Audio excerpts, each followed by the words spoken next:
The Claw, Kawhi Leonard. The Betrayed, DeMar DeRozan.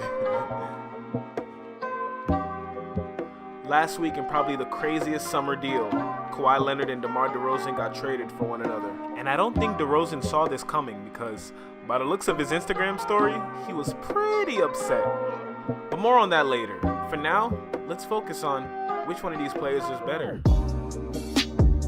For someone as stone cold as Kawhi Leonard, he's been in the news for a good portion of this year. From his curious quad injury to his drama with the San Antonio Spurs, he's had himself a lot on his plate. Everyone's talking about him, and no one knows anything, especially about that injury that he has. So assuming we get a fully healthy Kawhi for the next season, I'll be using his 2017 stats for this matchup.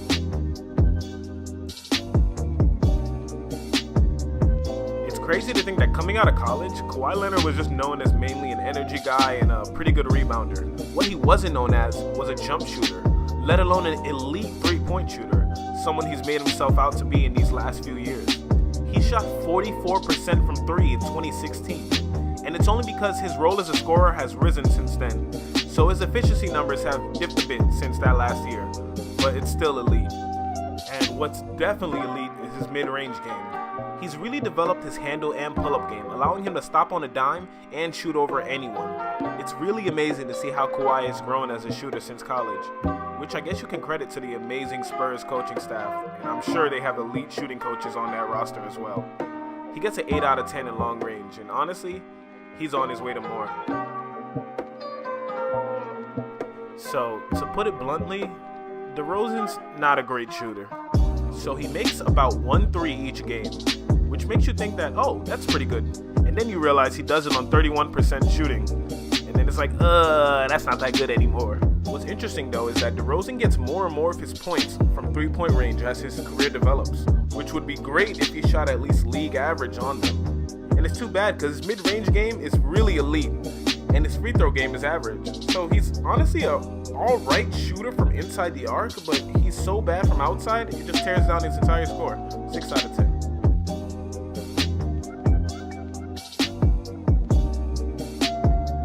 So Kawhi Leonard's great shooting outside extends even to his shooting on the inside.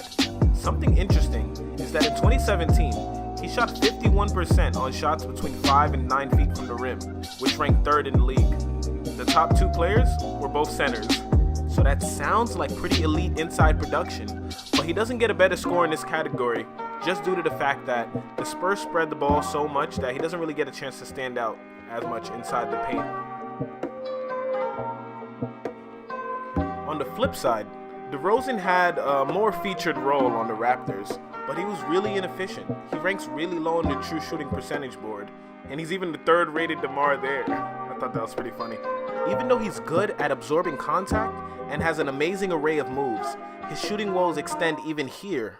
If you want my guess, I think he's just really good at taking difficult shots, and sometimes he falls in love with them too much, and because of that, his percentages suffer. 6 out of 10. Oh, so we're talking about Kawhi's defense. Hold on 1 second.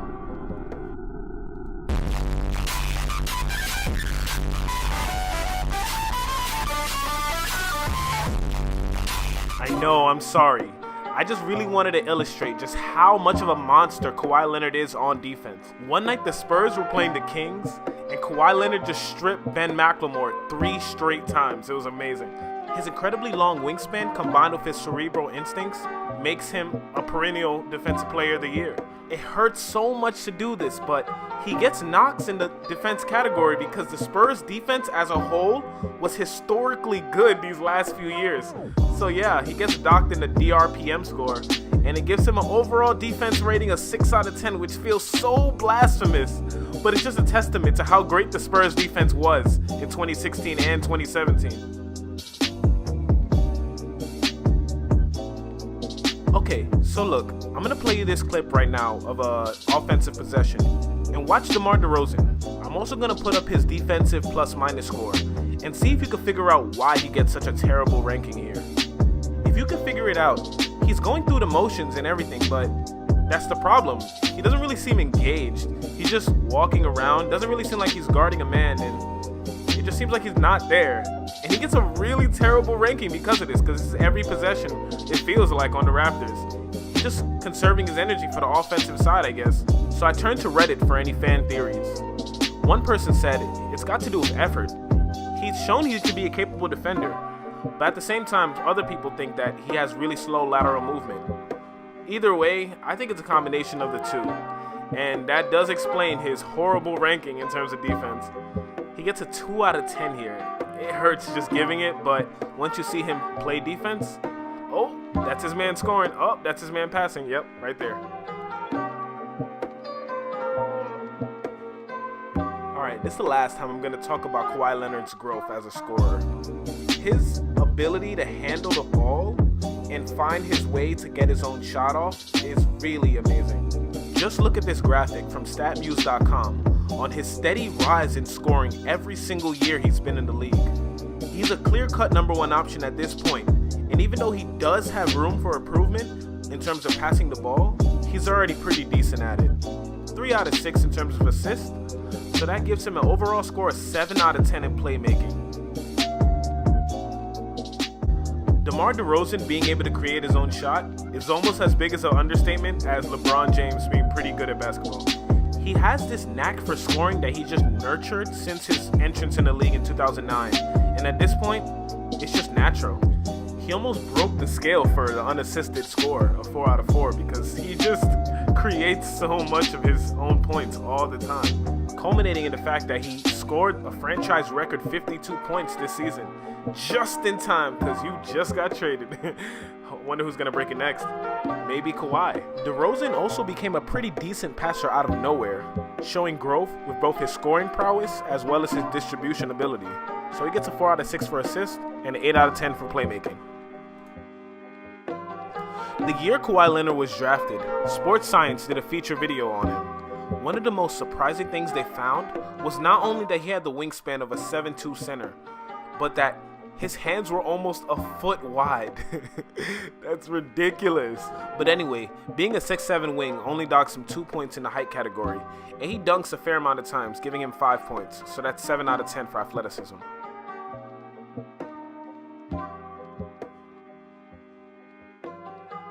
If you've seen a Toronto Raptors game this season, you know for sure DeMar DeRozan has hops. But as I brought up earlier, he doesn't really seem to have the lateral quickness that you'd expect a top-notch athlete to have.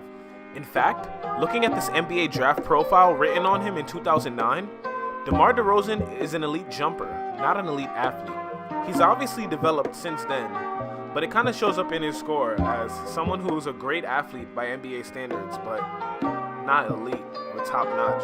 And then again, I am basing this just off of dunks, so yeah. So now that we have all their stats explained, we can go right to it. I like to put their scores up at the end to just give you a broad view of the entire thing and make you wonder like, I kind of expected him to get more points in this, or I'm kind of surprised he got a lot of points in that. What was the most surprising stat for you? So I'll talk about all 3 different matchups at once. So that's 1v1, 3v3, and 5v5.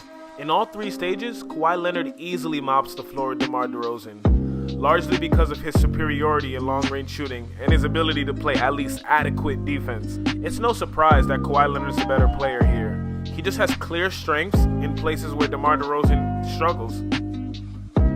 So the conclusion here is that Kawhi Leonard is a better player between him and DeRozan. And based on these simulations, it doesn't really come close. If Kawhi Leonard is fully healthy next season, the Toronto Raptors will have an elite defender who's already a supreme shooter. Ways that Kawhi Leonard could improve on his score for next time is probably increasing his assists, and overall assuming a larger role of the offense, which he probably will in Toronto. The San Antonio Spurs, on the other hand, now have a playmaker who can not only generate offense for himself, but has gotten even better at doing it for his teammates. Ways that DeRozan can improve on his score for next time to get towards elite status is getting better at shooting 3-pointers and having more effort on defense. So if you watched to the end, thank you so much for tuning in to yet another Baller versus matchup. I'm interested in possibly doing some like lesser known players since I've just been doing stars now, but I'm down for any suggestions. Thanks for watching.